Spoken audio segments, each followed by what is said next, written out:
Good afternoon, everyone. My name is Jared, and this is my channel, Mazda B3K.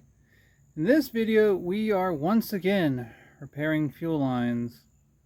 This time on my Harbor Freight Auger, which I have named Augie. Real creative, right? In any case, let's get to it. So, herein lies the problem. This is the actual fuel line that's supposed to go to the carburetor. And this is the return. You notice there's a problem here.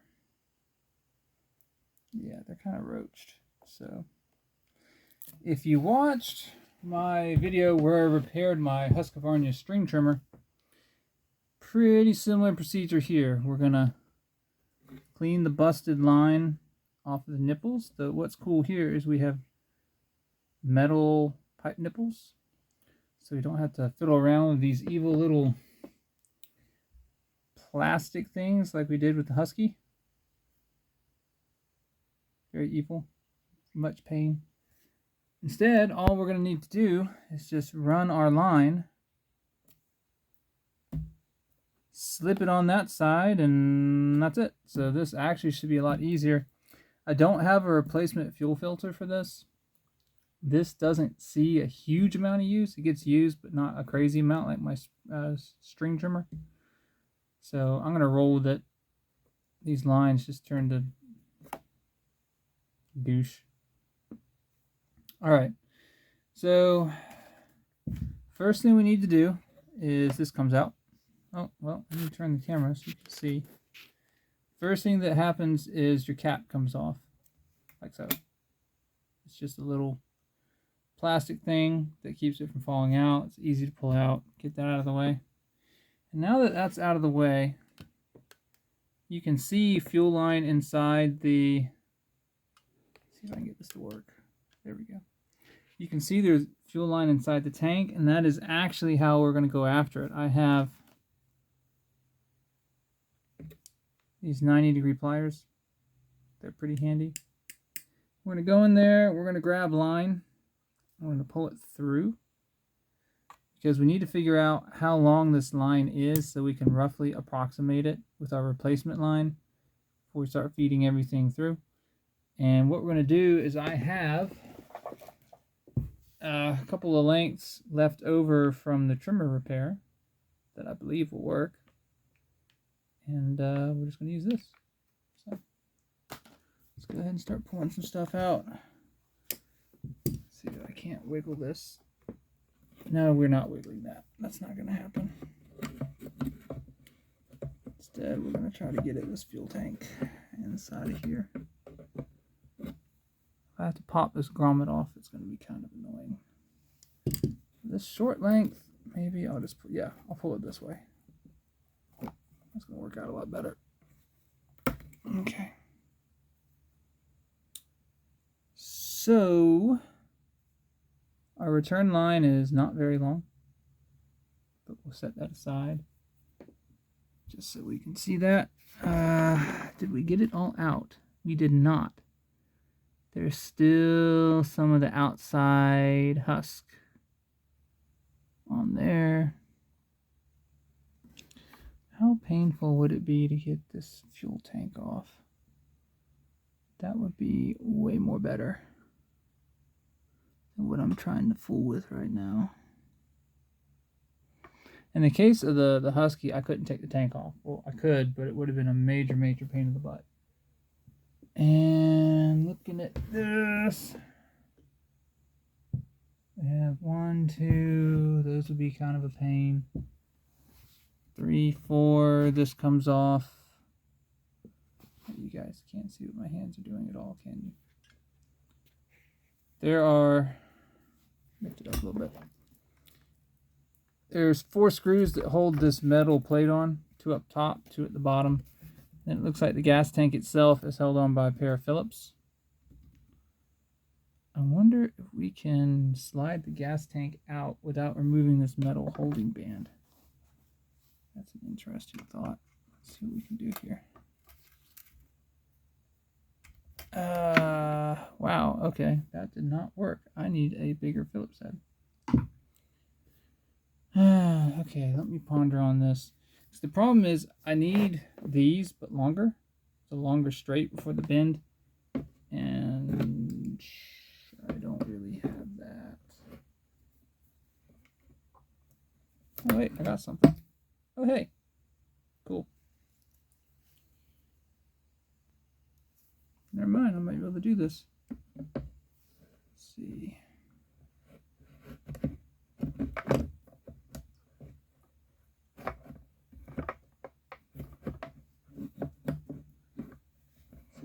Retrieve this.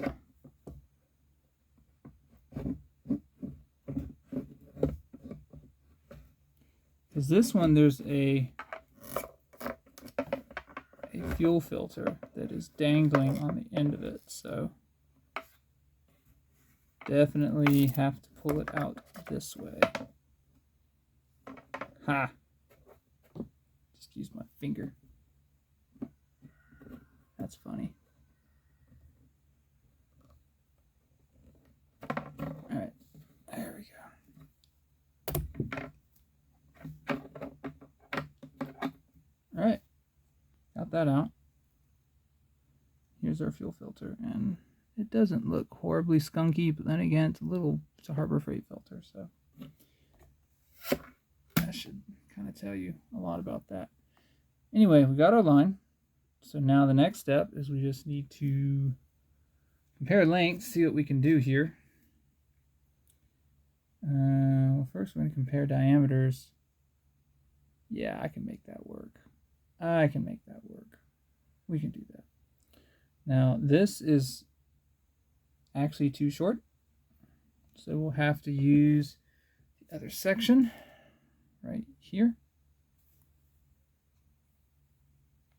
because this is the true length that we need, but then we need to cut about a 2-inch tip on this so we can slide it through, because we got to get it through this grommet over here. And what I'm thinking is we're going to come in from the outside, shove it in as far as we can, try to grab it with these, pull it out of the tank.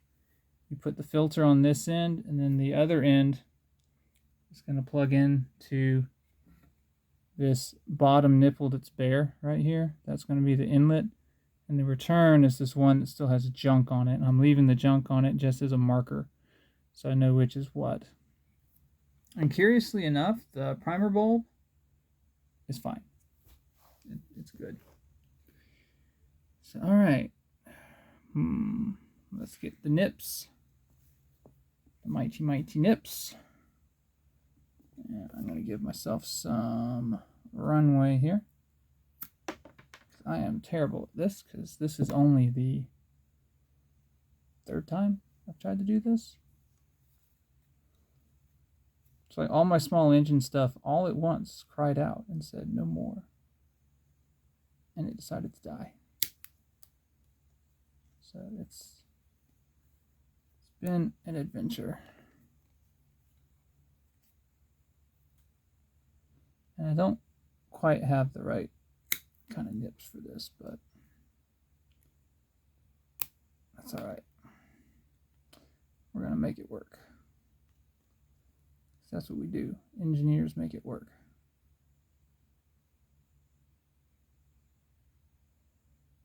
And sometimes they even do a little when they do it. Okay.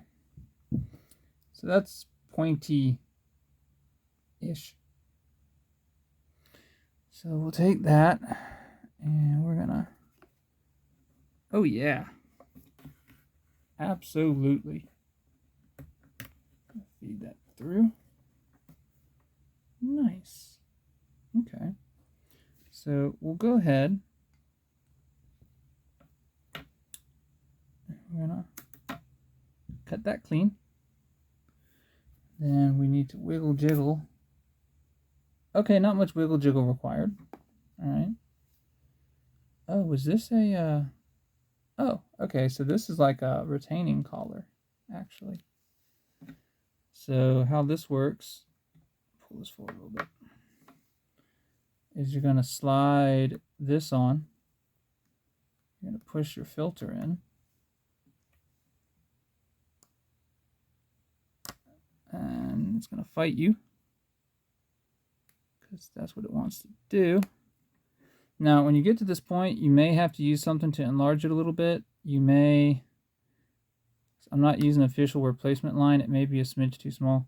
Another thing you can do, and I had to do this when I was working on the Husqvarna, is I soaked this down in PB Blaster because I knew it wasn't going to hurt the line, and it lubes it up, so it makes it a little easier to work with. Here it is. So we'll kind of... When I had to fight with those the plastic nipples on the Husqvarna, that was not fun at all. All right, come on, you know you wanna. All right, there we go. Okay, cry a few manly tears about that, because I thought we had it.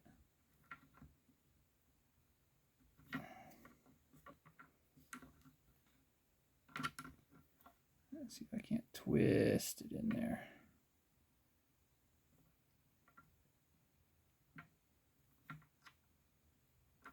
Yeah, I will zoom in slightly on my struggles. I'm noticing you guys can't see this too well. There we go. So we want to try to get it down past all the barbs. Of course, now everything is slick, and it does want to fight me. So we've kind of gotten it past barb number 1. We're working on barb number 2.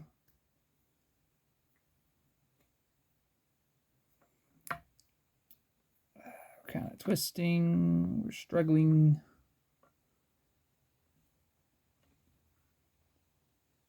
So just like that help. Yeah, that's a retaining collar, because then it compresses it from the outside so it can't come off. And it's a weight, so it's double function. This is also a weight, so that the fuel filter stays at the lowest point in the tank, no matter how you turn it, so that you're going to have gas most of your way through. So, dual use, that's pretty cool. Good job, Harbor Freight.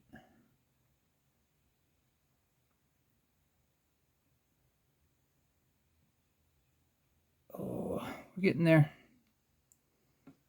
Slowly. Oh, so slowly. Anyway, I'll keep fighting with this. I'm going to take it off camera, so I'm not just wasting your time. Let me take this off camera, get it seated. I will slide this retaining weight on it, and then we can shove that in the tank. We'll push this side onto this barb, which will be easier because it can't wiggle. And then we'll have one of 2 lines down. All right, I've got it pretty happy where I want it, so this should be good. We'll go ahead and push this back in the tank. Swing that over to the tank. Augie. And it's trying to be a goober. Get a nice close up of my head as I'm looking at this. There we go. Okay. So it's in there, and then we're going to take the other end. I'm going to swing this back over so you can actually see what I'm working on. And we're going to fight with this end now. Like I said, this line I think is a tiny bit undersized. Hopefully this does not have ramifications on fuel delivery.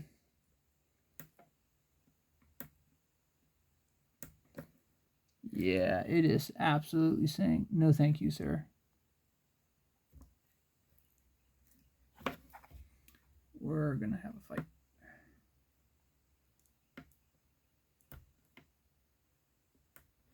Alright, I'm going to take this off camera because I'll get it. It's going to take some time. I don't want to waste your time.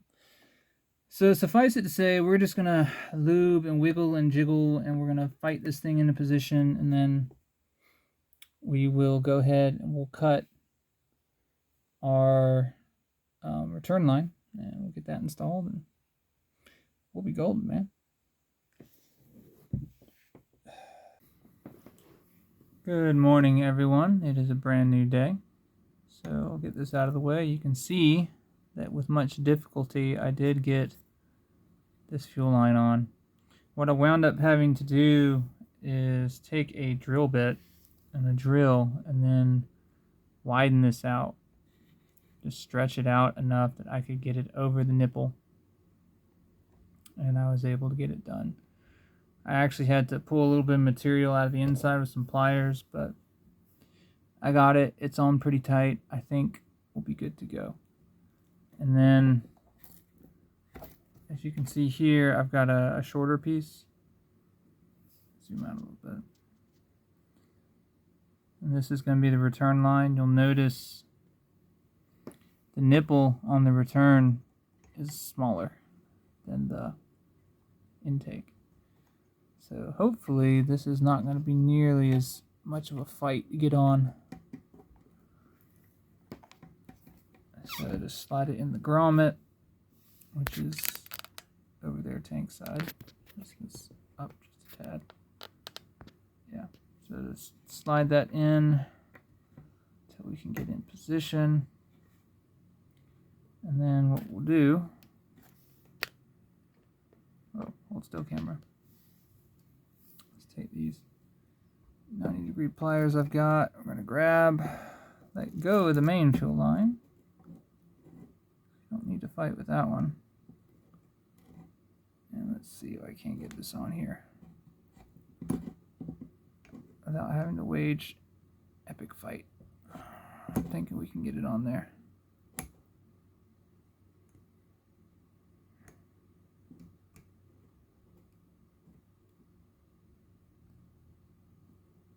Yeah, we can get it on there. All right, come on. I say that, it laughs at me. Let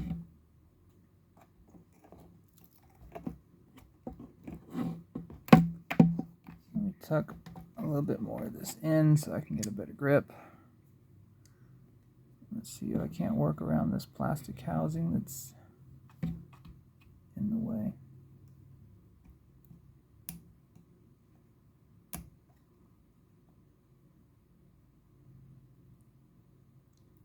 Once you get it started, you want to kind of wiggle, work on it. I may have to stretch this a little bit.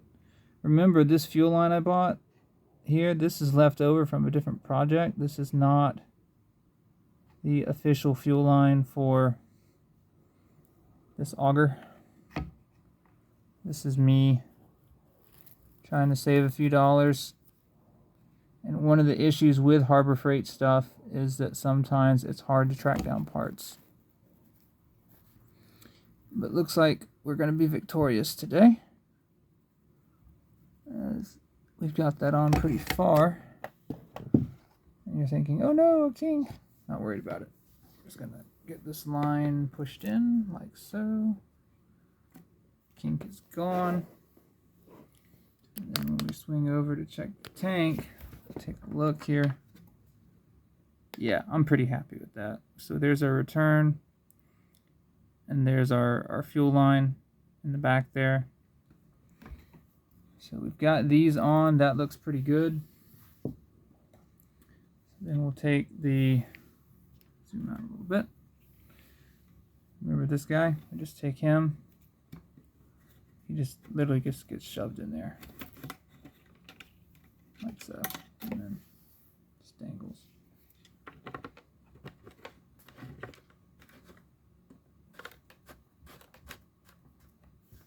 Okay, so that's the repair. And now what I'm going to do is I will take this outside.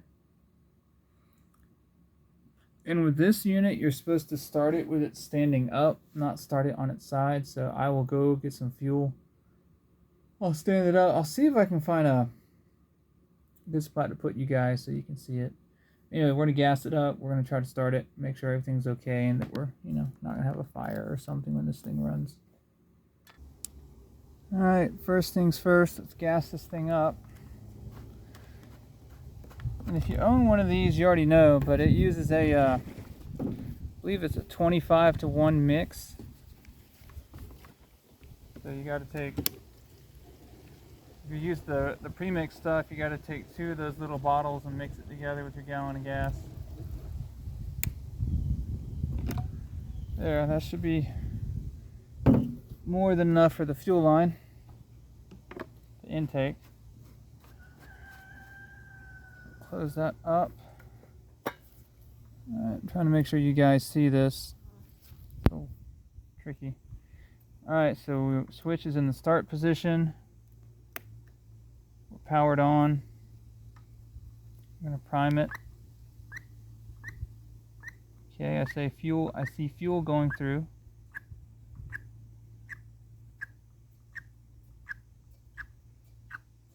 Okay, so I see that fuel's going back. So the priming bulb looks okay. Alright. Let's see this guy start.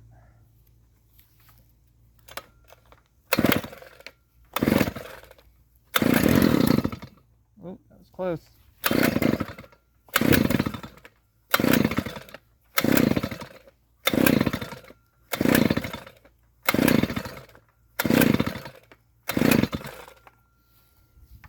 Alright, well, we've got fuel.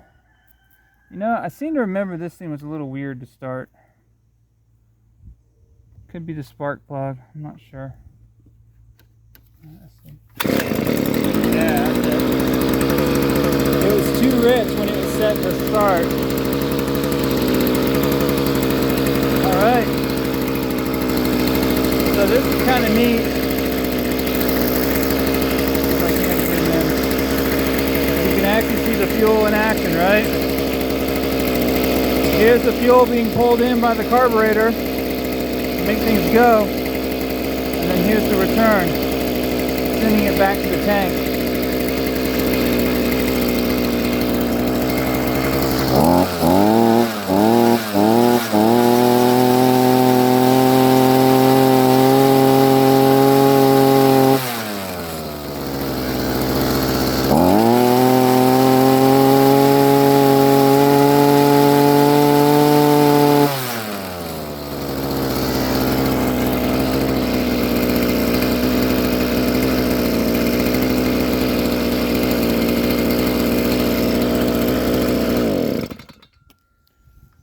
I declare it fixed.